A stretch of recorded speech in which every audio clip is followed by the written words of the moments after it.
Hello, I'm Anne Snellgrove McKerracher. And I'm David McKerracher. You're listening to What's Right.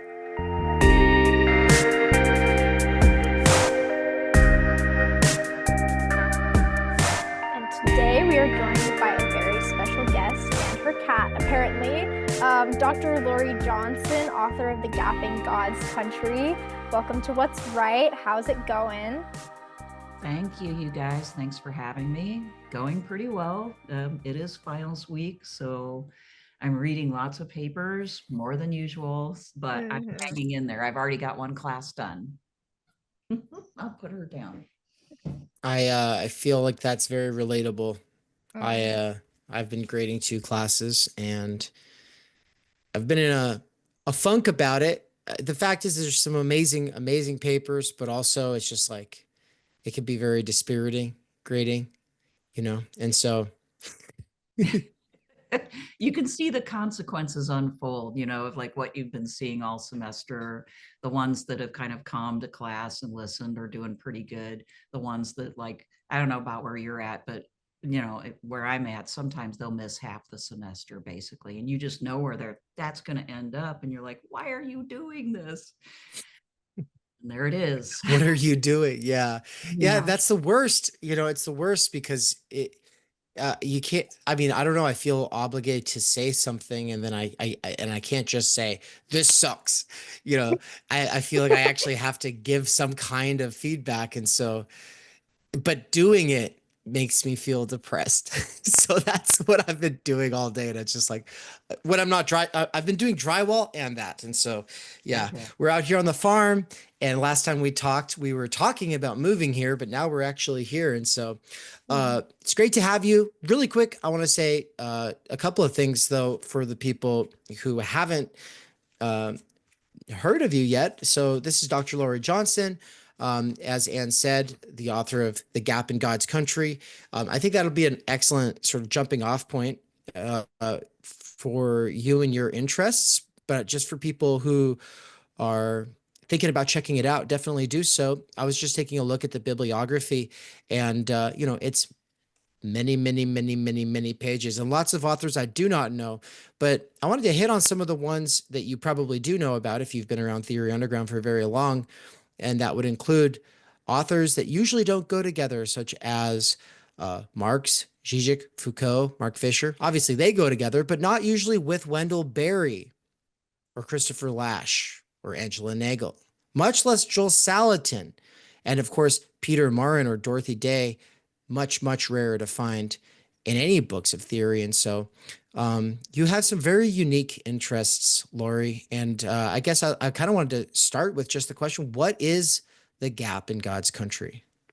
Well, the book was titled that way because, well, actually, I mean, so there is somebody ultimately responsible for that, and it's Spencer, my podcast partner on Dust Bowl Diatribes. Oh, okay. He came up with that after reading the draft.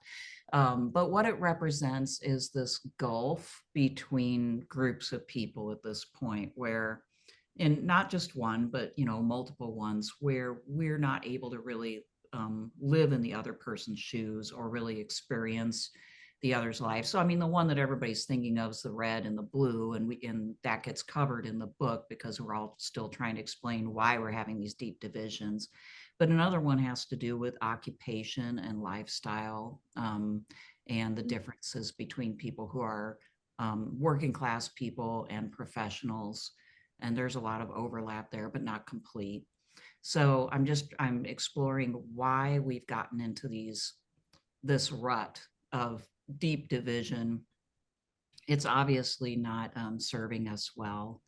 And I go to economics for a lot of that. So I draw from our economic history going way back, actually. So I don't, the subtitle is a longer view. So I go all the way back to the enclosure movement and work my way forward. I don't know how much people appreciated that, but I do that. I also have a lot of political psychology in there, and then there's also this gap on the Christian religion, right? So especially a couple of chapters towards the end have a lot to do with Christianity and different ways that it can be conceived and how it becomes politically polarizing as well. Kind of makes me think about all the stuff we've been doing with the post-class fractured mass and how people burrow down into the niches. You know, people talk about tribalism a lot, but the niches kind of relates a little bit more to the echo chamber effect, you know, how siloed we get algorithmically. Yeah. And I do think people's lived experience is really quite important too. You know, I recall like last year going into a Walmart and I had my, this is going to lead somewhere. I had my cloth shopping bag because I care about the environment. So I'm trying, probably in total vain, you know, to do something about it through my shopping habits and stuff like that. And I'm not thinking anything of it. And I'm certainly not thinking of it in terms of some sort of class signal. But it got treated like that. And it was really kind of, you know, it was one of those moments where like, oh, yeah. The lady behind the checkout counter was like, oh, you're one of those fancy people, right? And I'm like, well, maybe. I mean, I was in a good humor, you know, like maybe. And she was like, well, you know, this bag. And I'm like, wow, okay. I guess you're right. And, you know, I tried to tell her the reasons why I do it, but she asked me like what I do for a living. I told her, and then we had a friendly give and take about it. But clearly, you know, like it, even, I don't know how to explain this, but even, let's say, even if her husband made up the difference between her pay and my salary, that wouldn't totally encompass why we had this different reaction to this shopping bag. And it has a lot to do with the lived experience and just the whole milieu that you're in. And people start to like gravitate to the sources and the interactions that are exclusive to that, right? And they don't mix in their real social life, not just in their online activity. I think that's a good bridge to the next question we had, which was, so why are you not primarily a Democrat or a Republican? Right? Like, you know, what is this Anne was describing it maybe as a synthesis, or but maybe not a synthesis. I mean, what's the word you would look for? Because it's definitely not anything that would be considered a standard Democrat or Republican position. Yet at this, you know, at Walmart, you know, if you have your own bag, people are gonna be like, Like oh, that's look, a oh, Democrat. liberal, progressive, yeah. Yeah, the whole picture, right? Well, I mean, heterodox would be, I think, the word that we most often use, but it is a kind of synthesis. But Democrats and Republicans, up until very recently in our politics, were both some kind of liberal. Okay. And so the Morin Academy has constructed a fairly thoroughgoing critique of liberalism, and my own scholarship has done that as well over the years. There's a lot about liberalism that has led to our current politics. So because of that, because I see Democrats not as leftists or like super radical, crazy leftists, but rather some kind of almost like Reagan conservatives at this point. You know, I mean, I'm not going to be able to really feel comfortable being either Republican or a Democrat. So I always, you know, I always vote, but I always try to decide on a pragmatic basis who to vote for at that point in time. So I don't know if that helps explain, but I draw from so many sources, and I'm just trying to get at what's true, just like you guys are.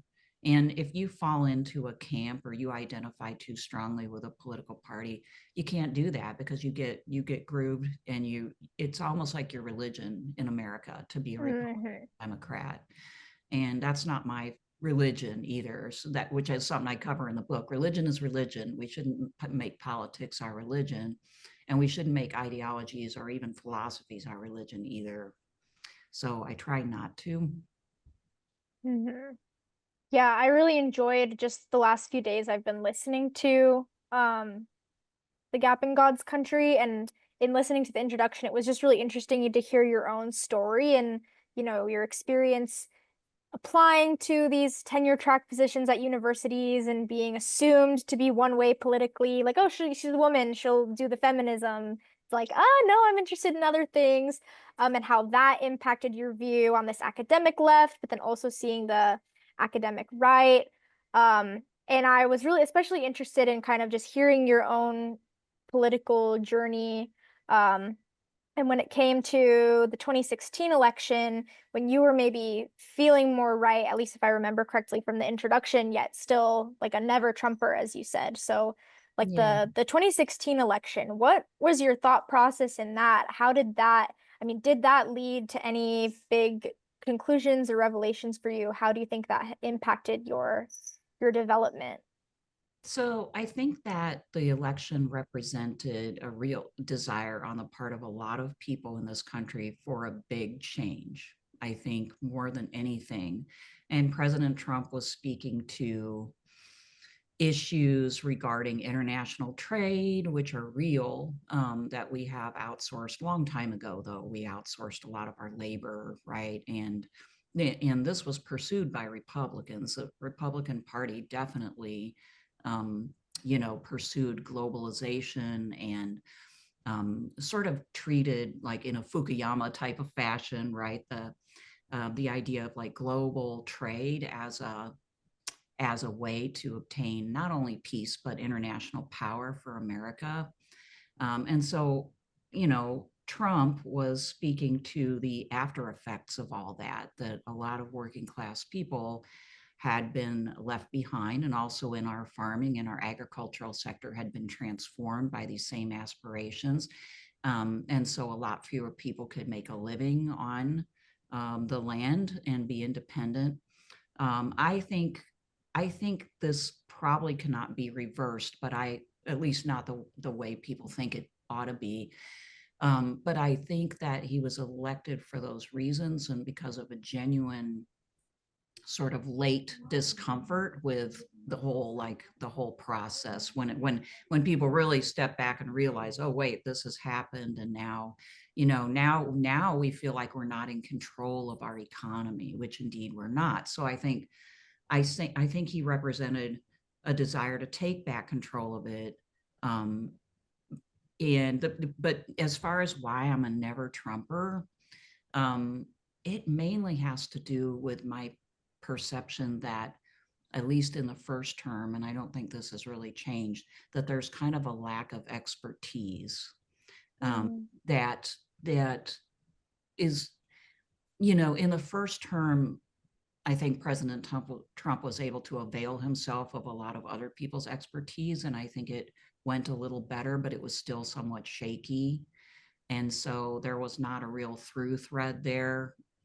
And so a lot of the old Republican notions crept back in. And you still see that now in this one, where the old Republican ideas are kind of sitting side by side the new ones, and they're fighting with each other. And there's a even greater loss of expertise, I guess I would have to say, and Mm. maturity as far as leadership goes, for whatever reason. So I think it's important to look at, to not dwell so much on, I mean, because we can't change this now, on what's wrong with him, but rather to ask, why has this happened? You know, Mm. what does this represent as far as the the nation and what it wants, and what an awful lot of people want? They may not be getting ultimately what they want, but that doesn't discount the fact that they wanted something very different. We're still, I think, in the process of figuring all that out.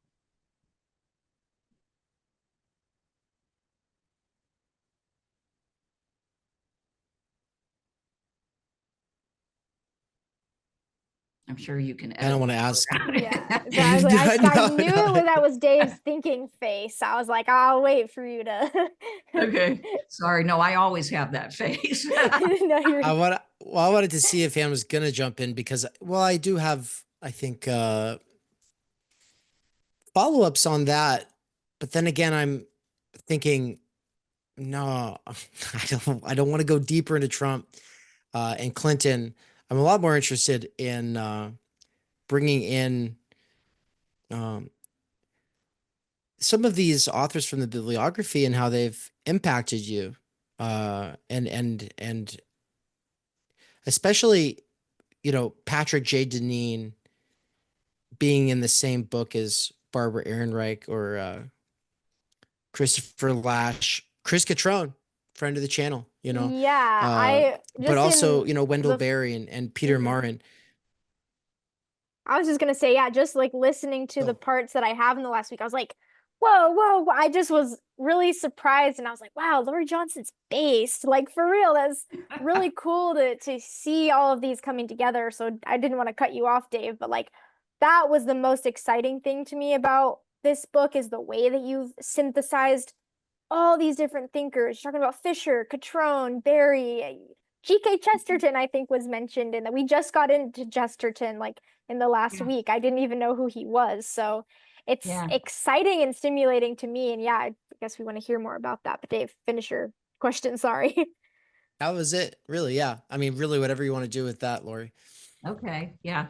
Well, G.K. Chesterton's whole thing was distributism. So that's how, that was like an early reaction to industrial capitalism, right? And the idea that was becoming more monopolistic. And Chesterton, in the outline of Sanity, I think was the name of that book, he proposes a sort of redistribution of land and monopoly breaking in business so that, yeah. So, I mean, as to the bigger question, how do all these thinkers come together? There's a practical answer to that. And that is that I just crave dialogue with people, or I would be Mm. so bored that I would probably just have to wander off into the sunset. So like the Morin Academy, our reading groups and stuff have like led me down a lot of paths of other people's interests, and I've learned from them, and they hopefully have learned from me. And so I've been exposed to ideas that normally I would not if I was just, sticking with either the group that I work with or the group that I socially hang out with or whatever. We're involved in ongoing dialogue and learning from each other. And then the more that you do that, the more you realize, oh, some of these ideas can be put together, or like parts of them can be put together. For instance, a sort of leftist critique of capitalism can sit with a certain type of conservative, especially a classical conservative critique of liberalism. And you can pull stuff from Deneen, who's a critic of liberalism for sure. And he may not go there. In fact, he doesn't, but you can put it together with a critique of a certain type of Christianity, for instance, or with, a critique of capitalism. So we think our categories are really, I guess, sturdy and siloed or whatever, but they're really not. And the more that you explore, the more you realize other people have, like Chris Lash, have made these combinations that are much more interesting and more important, because my boredom shouldn't really dictate things. Um, more importantly, they're more likely to solve problems. If we're really serious about solving problems and not just talking and having like social experiences, then we should be open to these various ideas. And even if you're not religious, for instance, you should be able to listen to what religious people have to say and listen to their experience. You will learn something, and vice versa. So we do that, and it's great. And we are in the process of that synthesis, for what it's worth, and who knows where that will lead. But we do feel like we're trying to pursue what's true. And then, I mean, the other thing about some of that stuff in the bibliography is I still feel a compulsive need to like have some backing for almost everything I say. You know what I mean? And I've read a lot. And so I can sort of like pull, but I probably go a little overboard with that. And I can probably relax a little bit. Well, as On the the reader, it is it's cool to see where you're getting all of your ideas from, how you're using it, how you're synthesizing it. And for bookish kind of people like us, and I'm sure like the people that you're surrounded with, that we're surrounded with, it just, I mean, I guess this is a blessing and a curse. Just, oh, more books on the to read list, more books on the sounds interesting list. Yeah, well, that's good. And I was going to say Wendell Berry is a good example of somebody like this that, if you Google him, and you will see some people say this is a radical leftist, right? Because he was protesting strip mining in Kentucky with a bunch of protesters, and he's also critical of capitalism and colonialism before it. And, but at the same time, others will say he's an absolute conservative. Heck, he doesn't even use a computer. He wants a traditional way of life. His wife types up all of his stuff. He's obviously not a leftist.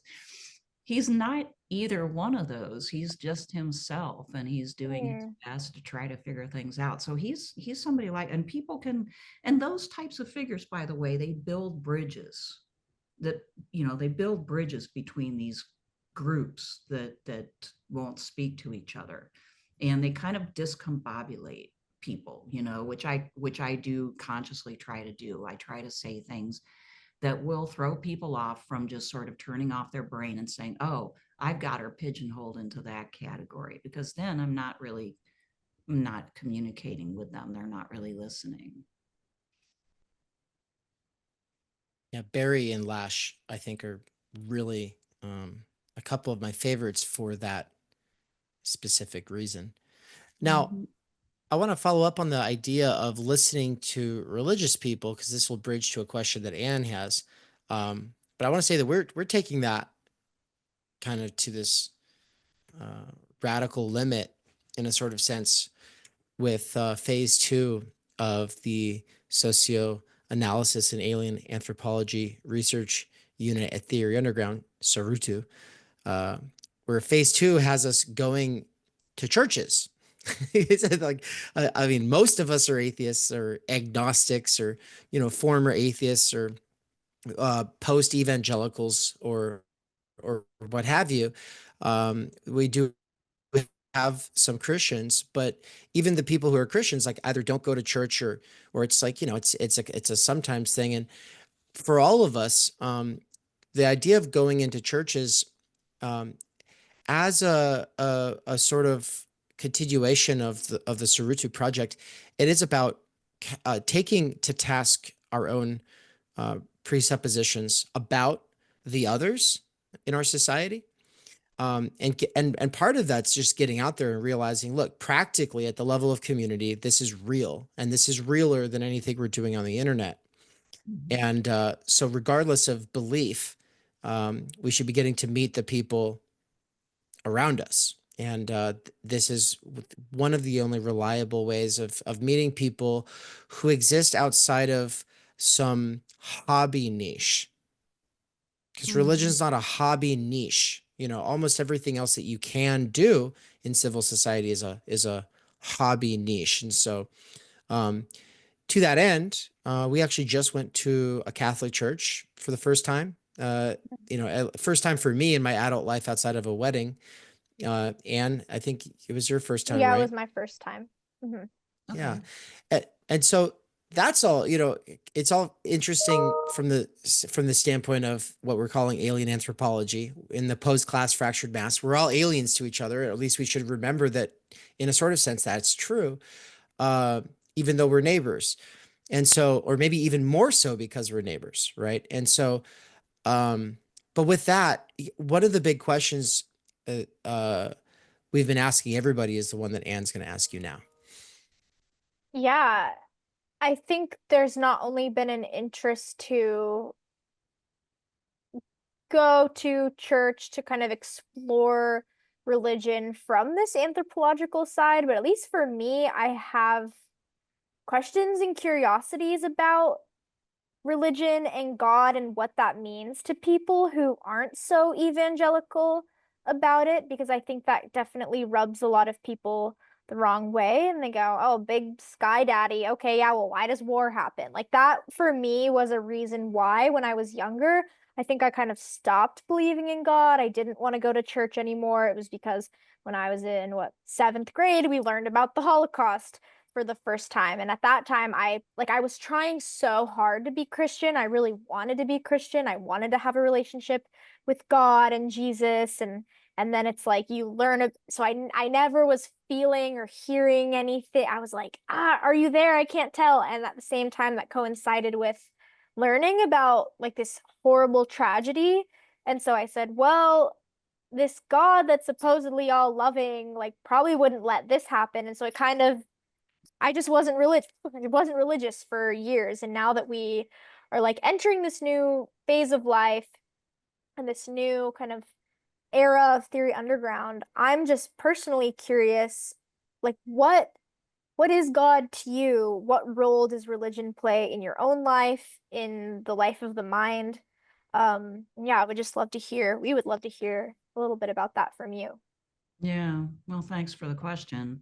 I went on quite a journey through a lot of different denominations, but I've always been a Christian since I was a little kid. My parents raised me as a Christian, and I feel like I had pretty strong like faith as a child. So I had a decent foundation, and that's kind of stuck with me through a lot of different changes and I guess hazards to faith. But it's changed a lot over time. So I've been like a Methodist, a Presbyterian, a Lutheran, which I did when I got married. And that was my first exposure to liturgical worship. I mean, real liturgical worship where there's a pattern and where the Eucharist is important and all that. And then from there, I actually converted to Catholicism, and my now ex-husband also eventually converted. I can't remember, but there was a little gap between the two because I so appreciated Lutheranism for its focus on just not the social aspect as much as God and Jesus themselves through this Holy Communion. And it struck me also that liturgical worship really constrained the human ego to the point where you couldn't just make it up, or it could become a celebration of the pastor or a celebration of us or something, or a psychotherapy session or something like that. So I really liked that, and I thought, well, Lutherans do that, but even better would be Catholicism because they go all the way. And it was kind of as simple as that as far as my conversion. I liked the idea of a certain amount of authority because, like Alistair McIntyre points out in After Virtue, I think we have lost the distinction between power and authority. And true authority is something that people ought to be able to recognize. And if you have authority, you have something to look up to. And then I hope that leads to less like bickering and arguing amongst Christians. So, I mean, as far as what it feels like to me, I'm going to try to be as descriptive as I can. It is somewhat of a personal relationship, but not too much. Okay. And for me, it's more of a relationship of some hierarchy, as in, I've accepted that God in the Christian sense, or in the Christian understanding of God, is the authority for me. And in almost like a soldier-like fashion, I'm going to try my best to obey this general teaching, knowing that I'm going to fail quite a bit, but it's still this guiding thread. And for me, that's what I need, I think. So that's how I normally experience it. Although there have been times in my life where I felt like I was a little bit more personally connected. I'm always connected in that sense that I recognize God exists. Jesus is what God is like. That's something that Christians, so at least Christians should believe, I think, that Jesus represents God. And therefore, if God is like Jesus, then I can follow his teachings to the best of my ability, which I understand is going to make my life better and is the right thing to do. And then, my situation or my job is to try to figure out what he really wants. And part of that is not just like what his teachings are, but also just who he was and how he acted and behaved, because he's sort of like the model that we we measure ourselves by and try to imitate in a way. And so, it sounds trite, but asking yourself, what would Jesus do, is oftentimes it brings some insights and also some challenges where you realize that you can never measure up completely. But that doesn't mean that people are bad because they can't measure up. I think that's where a lot of more evangelical or fundamentalist type Christians will take things, is that into the guilt zone. They accuse Catholics of being all about guilt, but that's no way, not compared to them. No, I mean, because we can go to confession and we realize God forgives, but there's this kind of you're going to burn in hell message that can come out in Christianity that just really, I think it's implausible and it turns people off. And I don't think that it doesn't reflect the nature of Jesus. So I'm both a Catholic and also I follow the Word of Life Church in St. Joseph, Missouri, headed by Brian Zahn. Pastor Zahn is a evangelical, but he's broken with Christian nationalism completely. And so he's teaching people, what we call communio theology, or ressourcement theology, which is going back to early Christianity, reading the early Christian fathers, rediscovering what the early church was all about, and then taking the best of that and moving it forward for Protestants. And I just think that's wonderful. So I'm still learning, and I wish that I had a more personal relationship with God than I do, but I just don't quite get it. I have not had that feeling, and I'm not going to be dishonest and say that I have completely had that feeling. And I think that's okay too. I hope so.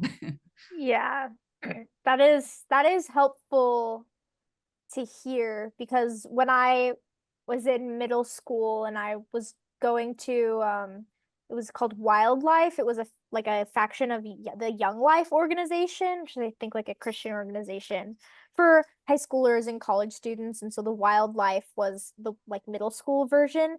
And I went to this summer camp, which was the most extravagant summer camp place in Oregon. But every day we would hear some sermons from this pastor and we'd all pray. And she would just tell these stories of like feeling the Holy Spirit and like these examples where, she's with a troubled teenager and the teenager's like, God's not real. Yeah, if he's real, well, then tell him to make it rain right now. And so she prayed and said, God, please show this girl that you're real and make it rain. And then it starts raining. It's like you hear these stories and they're like, okay, it's our last day. We're all going to go out and talk to God and he'll talk to you. And I think I'm a very like literal and logistical kind of person. And so I'm like, hello, like I'm supposed to feel something, right? To prove that this is real.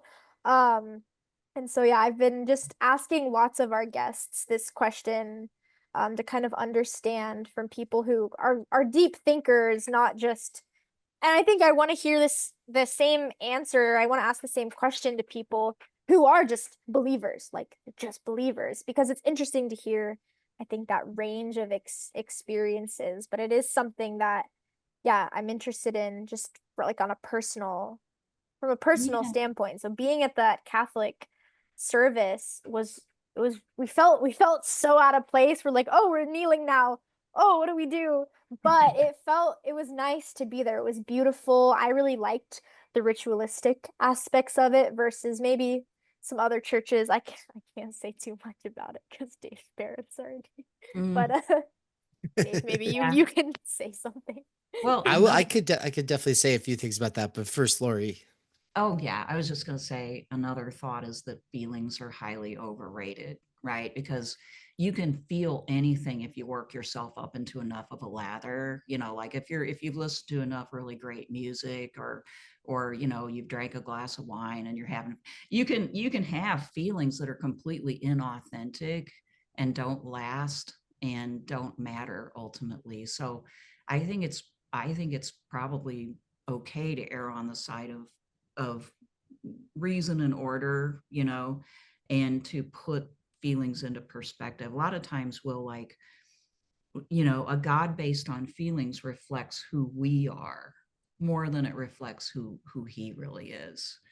Um, on the other hand, there should be some sort of relationship. And like I say, I sometimes feel it, sometimes not.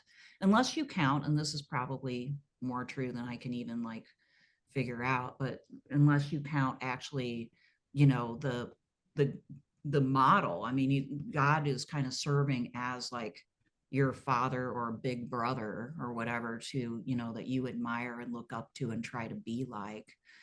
And then with the church, as far as the social teaching of the church, is something that I've discovered in the past few years as we've worked into the Catholic worker movement. And it's a rich treasure trove.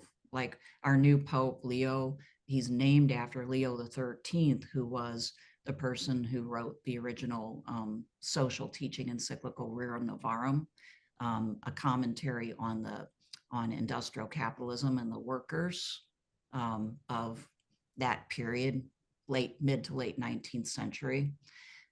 It's really good stuff. A lot of Catholics and other Christians don't know this exists, so I'm hoping that Pope Leo will bring that out and inform more people about it, because it's good stuff. Yeah, congratulations on the new Pope. Thanks. It was I heard his name immediately in Latin too, which I was proud of myself. I'm like, yes, Leo.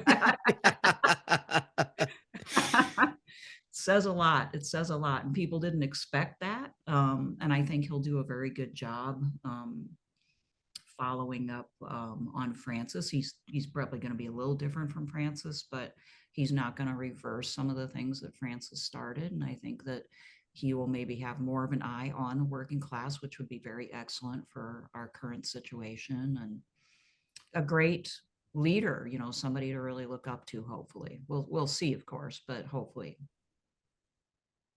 I think I want to say we'll read some Peter Morin and Dorothy Day and come back for a dedicated episode on the Catholic workers movement, if that's something you'd be willing to do in the near future. Maybe we'll have you come back with Spencer for that one. That'd be a lot of fun.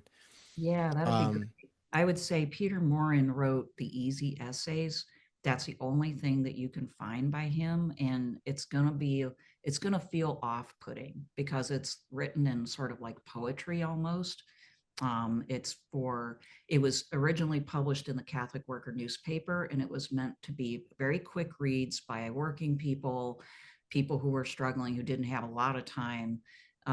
And so you have to kind of read them and contemplate them, and especially pay attention to his references to other thinkers that he's drawing from, and that will help. But the first time I tried to read it, I'm like, oh my gosh, I don't know if I can get through this. Dorothy Day started as a journalist, so she was a writer by her trade, and The Long Loneliness would be a good place to start with Dorothy Day.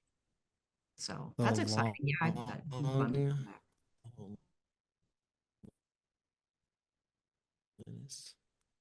Cool. Well, we'll definitely check out The Long Loneliness then.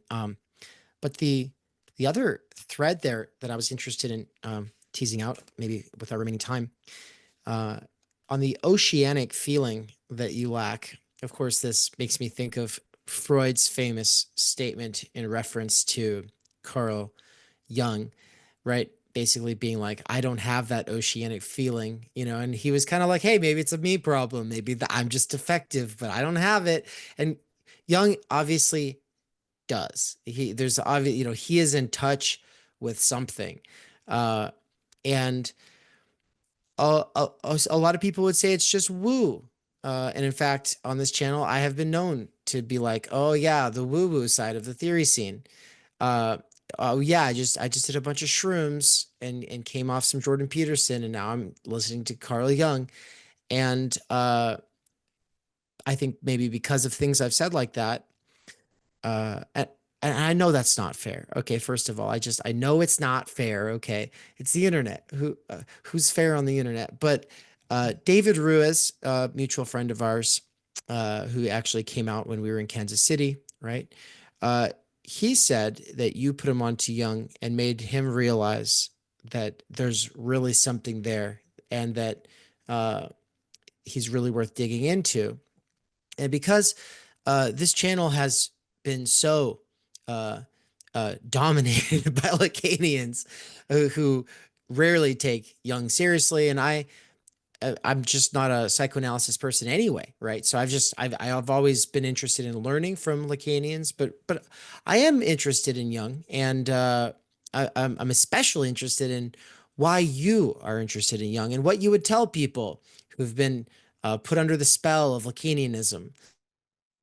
Okay. Well, I don't know if I can tell them what because I don't know enough about Lacan. Why should they take Carl Jung seriously, or what is he doing for you at least? Okay. Well, I can tell you how first I'll tell you how I got into Jung, which, Oh, sorry, my internet yeah, your internet is kind of like freezing a bit. You are freezing to me. connection is drip.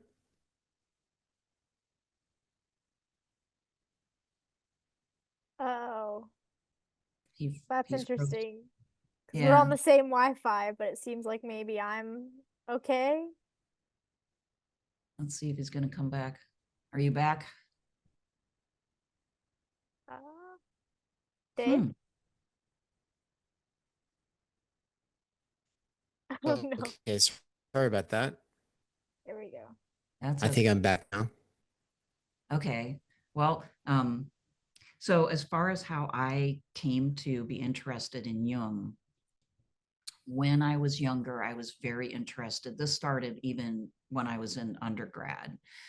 I got really interested in comparative mythology because I like the way I read The Golden Bough by Fraser first, or I forget. I think it's The Golden Bough.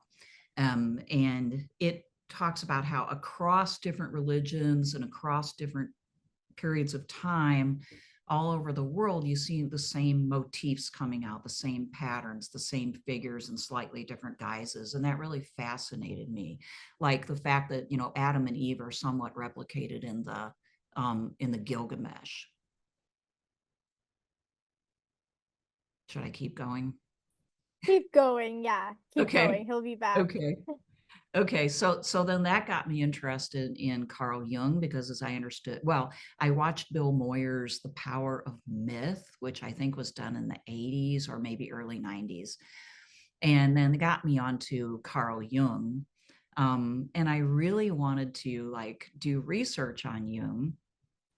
And so I did a little bit, but didn't have a lot of time.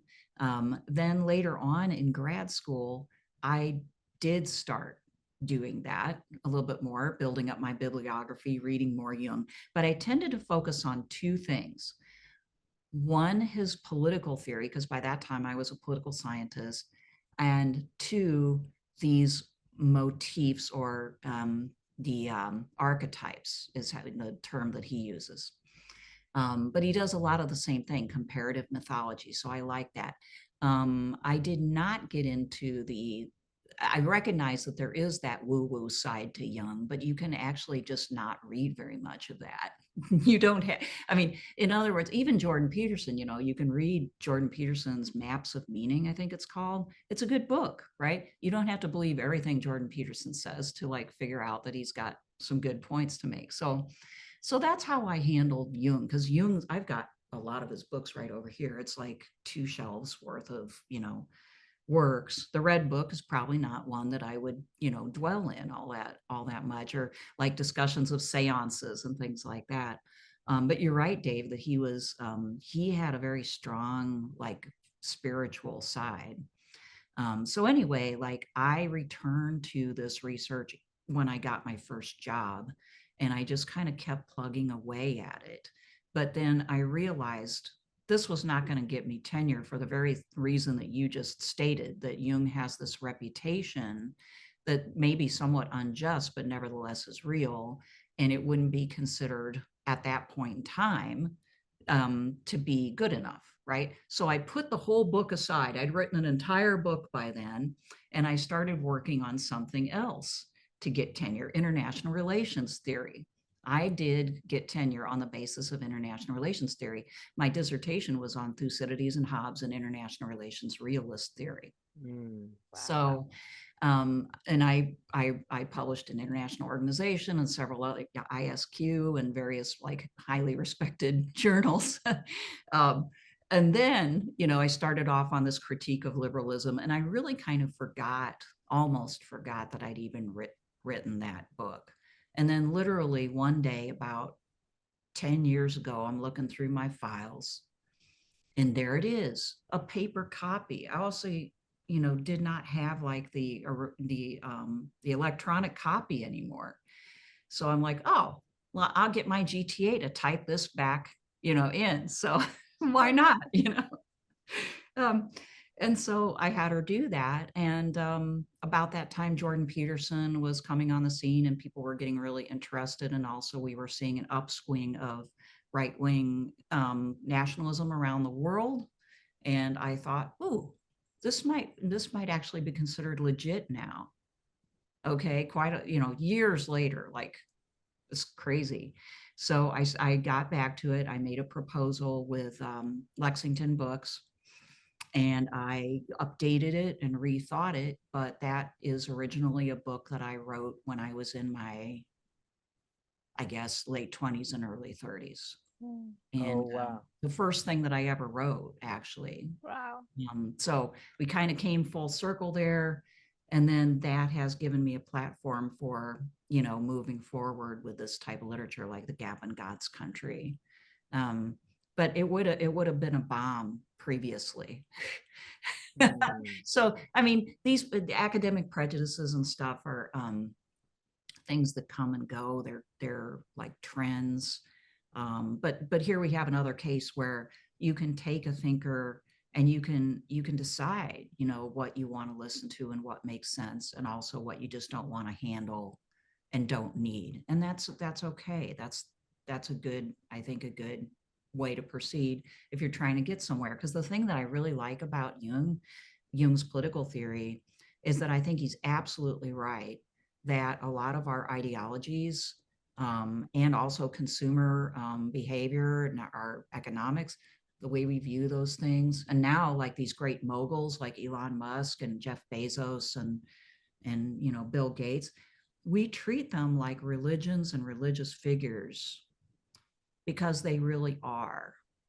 They're religions in different guises, and they compete with genuine religion. And Jung, even though he was not as like rooted in a particular denominational faith as people would maybe like if they are, but he basically made the argument that real faith is a far better and more psychologically healthy position to be in than to be a believer in one of these mass movement ideologies, because it teaches you. Eric Voegelin said this too. So many people have said this, and they're like ships passing in the night. They'll, if we had genuine faith, we would be in the middle position, is the way Voegelin describes it, and there would be something transcendent over us, right? So that we would be reminded that we're neither like animal, unconscious substance, nor are we God. We're in between. And that means that we should be humble and realize our limitations, and therefore not go about trying to like fit every round peg into or square peg into a round hole, and force people to be perfect, whether that be, communism or the perfect, I don't know what, capitalist subject or whatever it may be. So, that's what I learned from Carl Jung and why I think he's important. He's like the original person that said that. And then you have other scholars that come along and say that, and they all act like it's a novel idea, primarily because they've never read Jung. Okay. And they've never read each other. Like a Christian author will say that person's never read, these other people like Vogelin, or if they've read Vogelin, they definitely haven't read Jung. Okay. And I find that really irritating because people are duplicating each other's efforts and they're not learning from each other. So I don't mind talking about Jung, and I still think people should go back to that original thinker for that stuff. Yeah.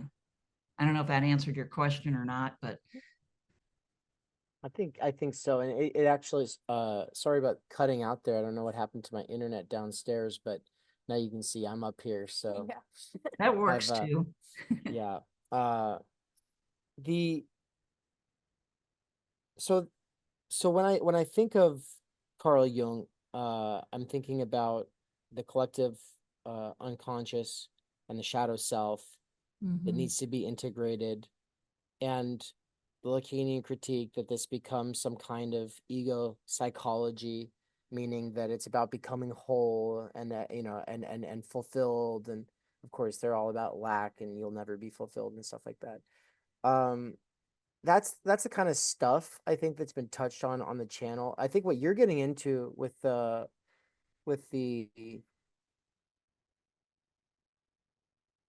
comparative religion stuff, and it kind of what sounds maybe like a little bit of perennialism, like this, there are these resonances across cultures throughout time, that I think that is not only like a really interesting but also undervalued side of his work. But the part I'm interested in particular, maybe in the last few minutes here, in asking you about, is about us as the between animals and God, kind of creature.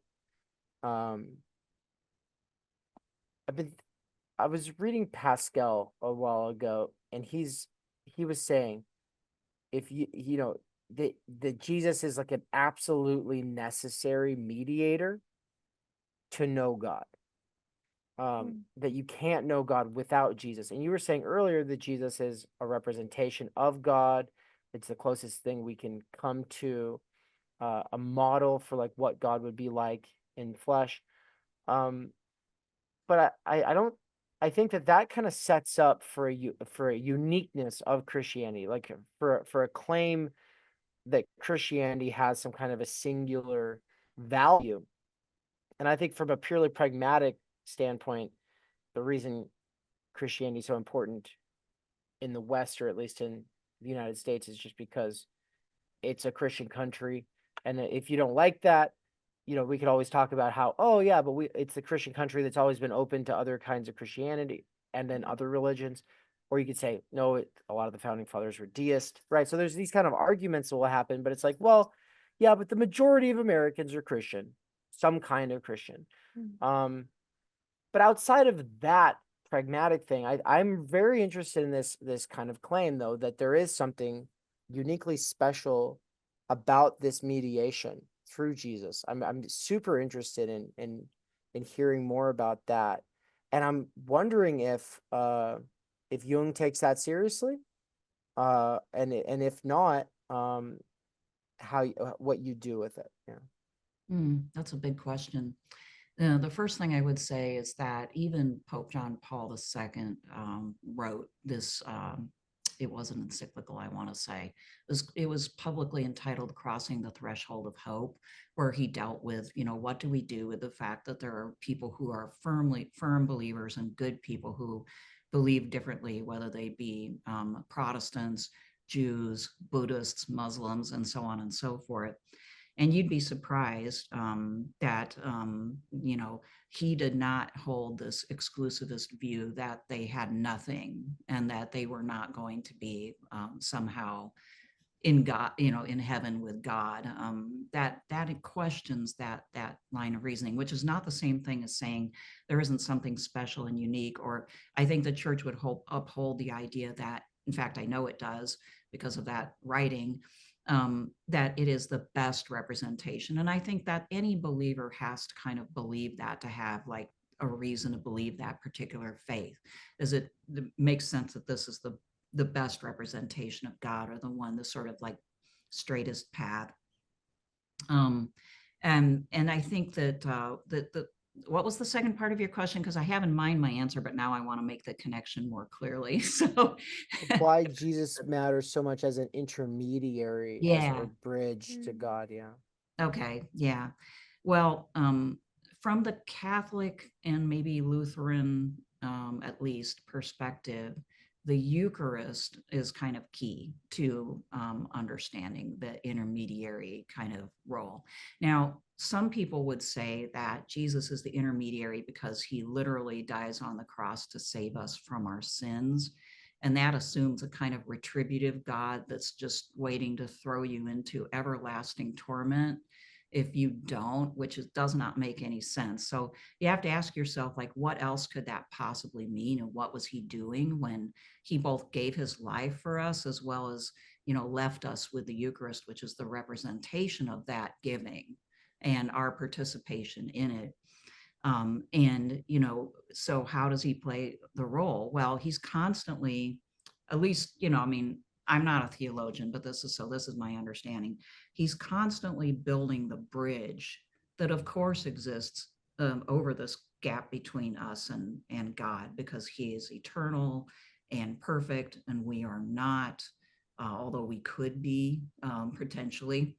And the Eucharist is this unique, I think somewhat unique anyway, symbol of God's willingness to do that, because he's making himself, just like he did when he came to earth as Jesus, he makes himself a physical presence in the world. He experiences everything that human beings, good and bad, have to dish out. He lives all of the stuff that we have to deal with, and he gives everything to us. And then he leaves us with the Eucharist, which is constantly, available everywhere in the world in this little tiny, humble piece of bread.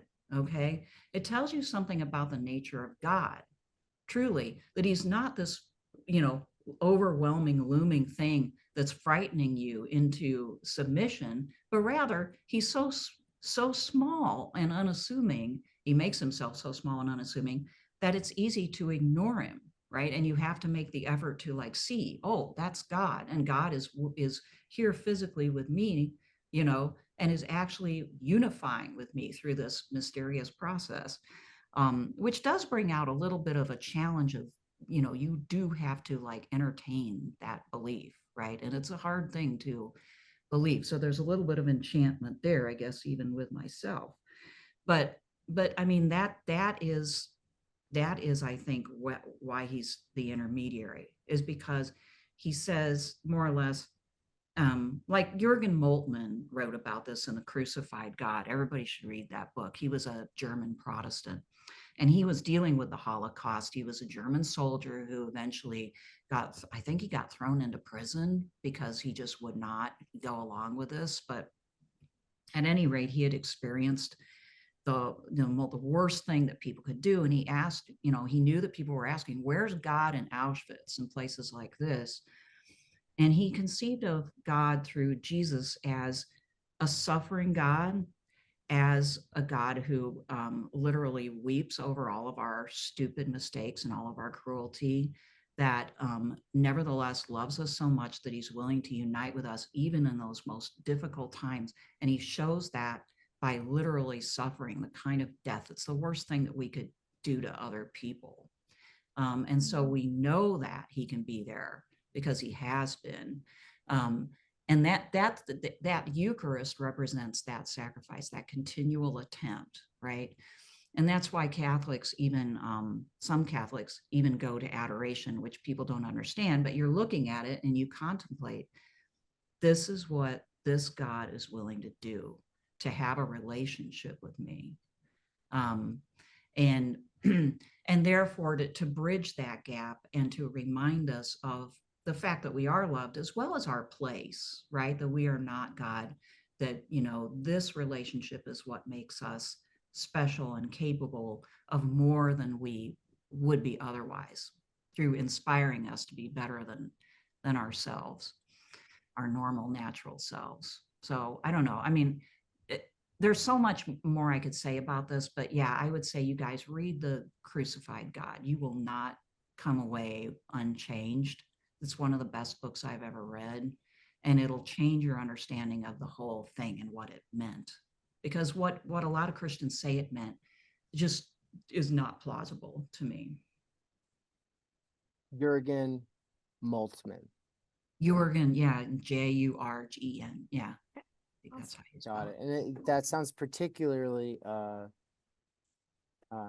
relevant to Anne's specific question and journey there during the Holocaust, right? So, Yeah, that's a huge, and no one can totally answer that question. Let's just be honest. I was just having a discussion with my son about this, just not that long ago, and he's into ethics and philosophy quite a bit himself. And we just have to be honest. There's no 100% ironclad answer to the question why God allows this kind of horrific cruelty in the world, or why he allows it. We got into like animals and what happens to animals and the planet. They do not choose, because they don't have free will in the same way we do, and they don't choose to have this experience of starvation or being killed or having a disease. That's a real challenge. I don't know how to answer that question fully, but I know my world is a better place for having the faith in it than it would be without it. So I hope that we get some of these answers later on. For sure. Well, I look forward to future conversations where we can explore these ideas more. And I know that Dave and I, wrote down a whole list of questions, and we're like, oh, we'll have to save these ones for the next time. And yeah, bring Spencer on at some point. But this has really been great to get to follow up after seeing you in person just not too long ago. Yeah, that was really great to see you guys. And I'm glad you've settled on the farm now and you're getting settled in there. So I'm looking forward to hearing more about that as well. Awesome. Well, good luck on your finals, and thanks for dropping by, and looking forward to talking again soon. Yeah. All right. Thanks, you guys.